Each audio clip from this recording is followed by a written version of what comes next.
네, 일상의 다양한 사례를 통해 법 상식을 알려드리는 친절한 법 시간입니다. 해가 바뀔 때마다 제도와 법령도 새롭게 정비되는데요. 미리 알아두면 일상생활에 큰 도움이 될 수 있습니다. 네, 올해 바뀌는 제도와 법령 어떤 것들이 있는지 하경환 변호사와 함께 이야기 나눠보겠습니다. 하 변호사님 안녕하세요. 네, 안녕하십니까? 예, 반갑습니다. 자, 먼저 횡단보도를 건너다가 보행자를 무시하고 달리는 우회전 차량 때문에 위험한 경우들이 종종 있는데 새해부터 단속이 강화됐다고요?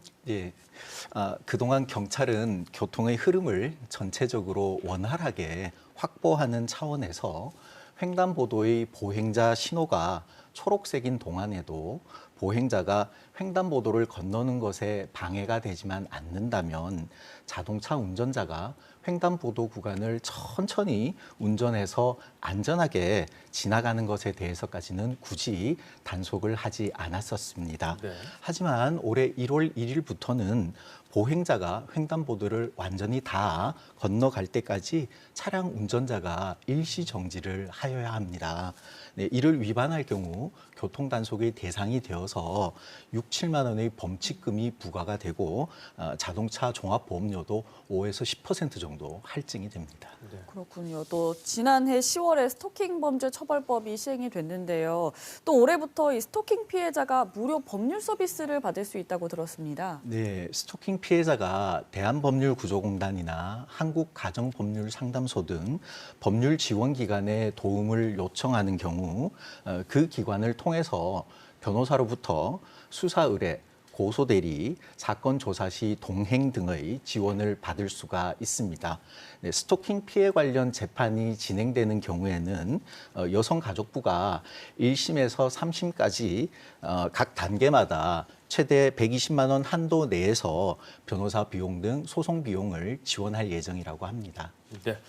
그리고 반려동물과 관련된 사건 사고가 끊이질 않으면서 이 반려견에 대한 안전 조치가 추가됐다고 하는데 어떤 내용인가요? 네, 다음 달 11일부터는 반려견과 함께 외출을 하실 때 반려견의 목줄 또는 가슴줄을 2m 이내로 줄여야 합니다. 네. 또 아파트 현관이나 엘리베이터 등 공용 공간에서는 반려견을 직접 안는 등 반려견이 위협적인 행동을 할 수 없도록 안전한 조치를 하여야 합니다.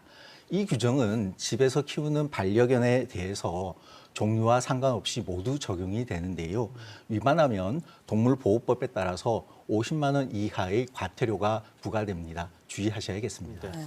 이번에는 초상권 얘기도 해보겠습니다. 또 앞으로 유명인의 이름이나 사진 사용이 더 엄격해진다고 들었는데 자세히 좀 말해주시죠. 네, 영업적 차원에서 광고를 하시는 사업주분들이나 홍보 목적으로 블로그나 SNS를 이용하시는 분들이 유명 연예인의 사진이나 이름을 무단으로 사용하는 사례가 가끔 있었는데요. 이런 경우 법원에서 정신적 피해에 대한 위자료 배상 판결을 내린 적은 있지만 재산적 손해에 대해서까지는 제대로 보호가 이루어지지 못했었습니다.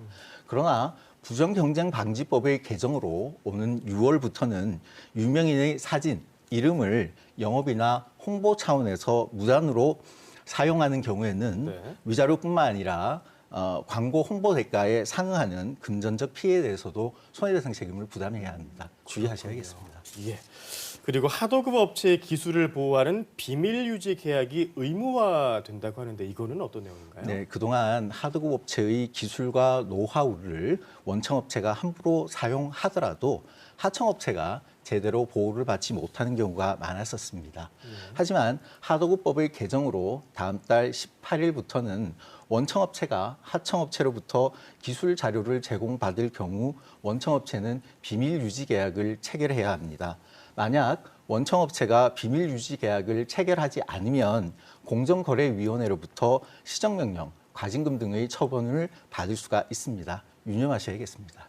예, 알겠습니다. 오늘 친절한 법, 새해 바뀌는 법에 대해서 한번 정리해봤습니다. 하경환 변호사였습니다. 고맙습니다. 네, 감사합니다.